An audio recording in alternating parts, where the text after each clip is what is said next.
Kapag nagloko ka, isipin mo na may masasaktan ka. Rektahin mo na, sabihin mo na may iba ka na.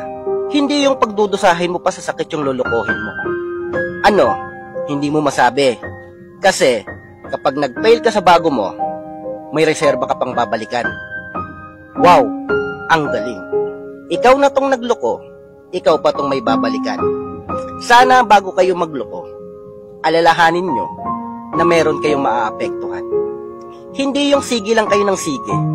Hindi yung porket mahal kayo ng tao, ay hindi na kayo iiwan. Katwiran nyo kasi, mahal ako niyan, mapapatawad ako niyan, at di ako kayang iwan niyan. Ganyan kayo mag-advantage sa disadvantage ng taong nagmamahal sa inyo. Tandaan nyo, kapag ang isang tao ay natauhan, tiyak, wala na kayong babalikan.